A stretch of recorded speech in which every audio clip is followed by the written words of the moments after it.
Assalamualaikum warahmatullahi wabarakatuh. Selamat pagi adik-adik. Gimana kabar kalian pada pagi hari ini? Semoga kalian tetap dalam keadaan sehat. Tetap semangat, jaga kesehatan, jaga imun tubuh kita supaya kita tetap sehat dan bisa beraktivitas seperti biasanya. Tetap semangat ya adik-adik. Walaupun pada pembelajaran kali ini, Ibu akan memberikan kalian materi melalui daring atau pembelajaran online tanpa tatap muka. Sebelum Ibu mulai pembelajaran pada pagi hari ini, alangkah baiknya kita mulai dengan membaca basmalah. Bismillahirrahmanirrahim. Oke, pada kesempatan pagi hari ini, Ibu akan menjelaskan tentang pengertian dari yang pertama, taat, yang kedua, ikhlas, yang ketiga, khauf, dan yang terakhir adalah taubat. Yang pertama adalah pengertian dari taat. Apa sih taat itu? Taat secara bahasa berarti patuh dan tunduk. Kemudian taat menurut istilah yakni patuh dan tunduk terhadap segala peraturan yang telah diperintahkan oleh Allah dan menjauhi segala larangannya. Taat kepada Allah dan Rasul-Nya yakni dengan senantiasa melaksanakan segala perintahnya dan meninggalkan segala larangannya. Perintah Rasulullah pasti benar karena Rasulullah adalah manusia pilihan Allah yang terpelihara atau maksum dari perbuatan dosa yang diberikan tugas menyampaikan ajaran-ajaran Allah. Di sini Ibu akan memberikan beberapa contoh mengenai perilaku dari taat itu sendiri. Yang pertama, yakni sholat 5 waktu.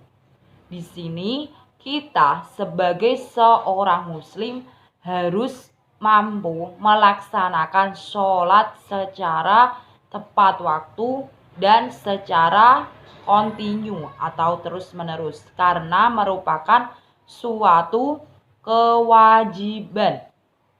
Yang kedua, yakni kita harus mampu menghormati kedua orang tua kita. Kemudian yang ketiga, kita harus selalu berbuat jujur. Kemudian yang keempat, kita harus mampu berbuat baik kepada orang lain. Dan yang terakhir yakni kita harus mampu meninggalkan perbuatan-perbuatan maksiat. Selanjutnya yang kedua yakni ikhlas. Ikhlas berarti memurnikan niat hanya semata-mata untuk mencari ridho Allah.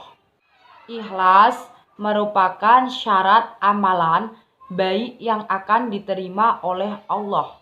Di sini dijelaskan di dalam Al-Quran surat Al-An'am ayat 162 yang berbunyi A'udzubillahi minasyaitonirrajim. Bismillahirrahmanirrahim. Qul inna sholati wa nusuki wa mahyaya wa mamati lillahi rabbil alamin. Yang artinya sesungguhnya sholatku, ibadahku, hidupku dan matiku hanyalah untuk Allah, Tuhan seluruh alam. Contoh dari ikhlas yang pertama, hendaknya kita tetap melaksanakan ibadah secara kontinu atau terus-menerus tanpa menghiraukan celaan dari orang lain. Yang kedua, hendaknya ibadah yang kita lakukan itu harus selalu berniatkan ikhlas semata-mata untuk mencari ridho Allah. Kemudian yang ketiga, yakni tidak merasa bangga jika perbuatan yang ia lakukan itu mendapatkan pujian dari orang lain. Yang ketiga yakni khauf. Khauf di sini berarti takut. Di dalam Islam mendidik umatnya agar memiliki sifat khauf, yakni sifat takut akan murka Allah. Contoh dari perilaku khauf yang pertama, berhati-hati dalam menjaga perbuatan dan ucapannya. Kemudian yang kedua, yakni ibadah tepat waktu. Yang ketiga, yakni tidak menunda membayar zakat. Selain contoh dari perilaku khauf tersebut, ada beberapa nilai positif. Yang pertama, khauf bisa menjaga diri dari melakukan perbuatan dosa. Kemudian yang kedua, kualitas ibadahnya selalu meningkat karena khawatir ibadah-ibadahnya yang telah ia lakukan banyak kekurangannya. Kemudian yang terakhir, terhindar dari rasa ujub dan riya atau pamer. Yang terakhir yakni pengertian dari taubat. Taubat menurut bahasa berarti kembali. Di sini diartikan kembali, yakni kembali menyesali perbuatan dosa yang telah ia lakukan. Sedangkan taubat menurut istilah yakni berarti berhenti dari perbuatan dosa yang telah dia lakukan, kemudian kembali ke jalan yang benar.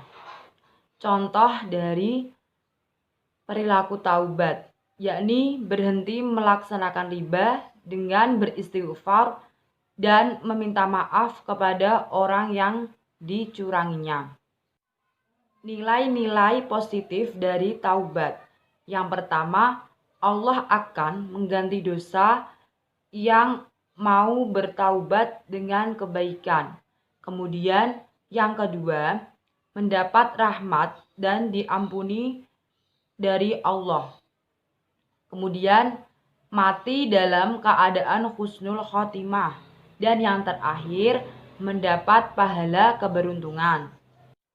Selanjutnya, cara kita membiasakan diri berperilaku taubat. Yang pertama, memperbanyak istighfar, kemudian tidak meremehkan perbuatan dosa meskipun hanya sekecil saja, dan tidak menunda-nunda taubat. Kemudian segera bertaubat dengan bersungguh-sungguh. Dan yang terakhir yakni meningkatkan amal soleh dan menjaga diri agar tetap istiqomah dalam mematuhi perintahnya dan menjauhi larangannya. Demikian materi yang dapat Ibu sampaikan untuk kalian. Tetap belajar di rumah, jaga kesehatan.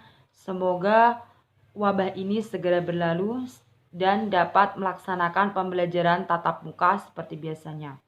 Akhirul kalam, wabillahi taufiq wal hidayah, tsumma ridho wal inayah.